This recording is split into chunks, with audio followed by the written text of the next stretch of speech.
World happiness report రీసెంట్గా release అయింది.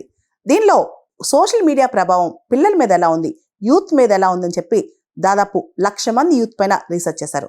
University of Oxford మరియు యుఎన్ వాళ్ళు ఈ రిపోర్ట్ రిలీజ్ చేశారు. ఈ 1,00,000 మంది ఎవరైతే యూత్ ఉన్నారో వాళ్ళలో అసలు డిజిటల్ ఎరాలో వాళ్ళ మైండ్ సెట్ ఎలా ఉంది, వాళ్ళు సోషల్ మీడియాకి అడిక్ట్ అయిపోవటం, అదేవిధంగా వాళ్ళ టైం అంతా, వాళ్ళ హ్యాపీనెస్ అంతా సోషల్ మీడియా హరించి వేయటం, ఇవన్నీ కూడా చాలా బాధాకరంగా ఉన్నాయని చెప్పి ఈ రిపోర్ట్ చెప్తుందన్నమాట. కొంతమంది యువకులు ఎవరైతే యంగ్స్టర్స్ ఉంటారో వాళ్ళైతే మా లైఫ్లోకి సోషల్ మీడియా రాకుండా ఉంటే ఇంకా మా లైఫ్ హ్యాపీగా ఉండేదని కూడా అభిప్రాయపడ్డారంట.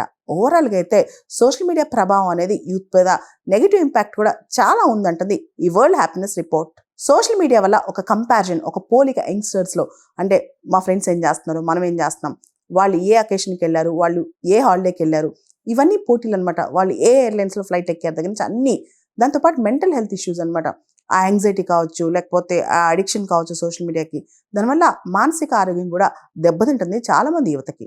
చాలా ఇంగ్లీష్ స్పీకింగ్ కంట్రీస్, యూఎస్ఏ కావచ్చు, యూకే, కెనడా, ఆస్ట్రేలియా, ఇలా చాలా దేశాల్లో పిల్లలు సోషల్ మీడియాకి ఎక్కువగా ఎక్స్పోజ్ అవుతున్నారు అనమాట. ఎందుకంటే ఎక్కువగా సోషల్ మీడియా కంటెంట్ ఇంగ్లీష్లో జనరేట్ అవుతుంది.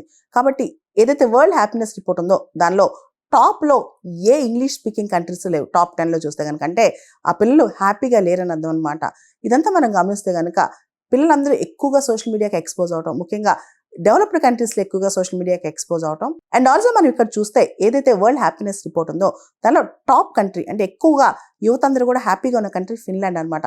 అక్కడ నార్డిక్ వాల్యూస్, ఫ్యామిలీ వాల్యూస్ ఎక్కువగా ఉంటాం, ఫ్యామిలీ టైం, ఫ్యామిలీ బాండింగ్ ఎక్కువగా ఉంటాం. ఇవన్నీ చూసిన తర్వాత ఇంగ్లీష్ స్పీకింగ్ కంట్రీస్ ఏవైతే ఉన్నాయో వాటిలో ఈ వాల్యూస్ పక్కన పెట్టి పిల్లలు ఫ్యామిలీతో డిస్కనెక్ట్ అయిపోయి ఎక్కువ సోషల్ మీడియాతో కనెక్ట్ అవుతున్నారు అనే ఆలోచన కూడా అందులోకి వస్తుంది. ఈ వరల్డ్ హ్యాపీనెస్ రిపోర్ట్ చూస్తే కనుక లాటిన్ అమెరికాలో కూడా కోస్టారికా అనే కంట్రీలో ఫ్యామిలీ వాల్యూస్, ఫ్యామిలీ బాండింగ్స్ జనరల్గా చాలా బాగుంటాయి.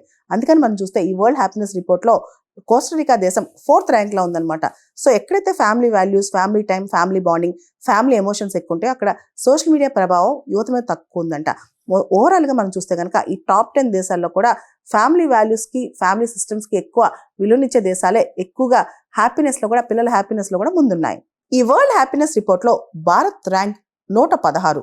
అంటే మన యువత చాలా వరకు అనేక వ్యసనాలకి లేదా అడిక్షన్స్కి, సోషల్ మీడియాకి బానిసై సంతోషంగా లేరని అర్థం అనమాట. సో మన యువత కోసం మన ఫ్యామిలీ వాల్యూస్ మళ్ళీ రిజ్యూనేట్ చేయాలి. అదేవిధంగా వరల్డ్ హ్యాపీనెస్ ర్యాంకింగ్స్లో, అంటే వరల్డ్ హ్యాపీనెస్ రిపోర్ట్ 2026 ర్యాంకింగ్స్లో ఫిన్లాండ్ మొదటి స్థానం, ఐస్లాండ్ 2వ స్థానం, డెన్మార్క్ 3వ స్థానం, కోస్టారికా 4వ స్థానం, స్వీడన్ 5వ స్థానం, నార్వే 6వ స్థానం, నెదర్లాండ్స్ 7వ స్థానం, ఇజ్రాయెల్ 8వ స్థానం, లగ్జంబర్గ్ 9వ స్థానం, స్విట్జర్లాండ్ 10వ స్థానంలో ఉన్నాయి.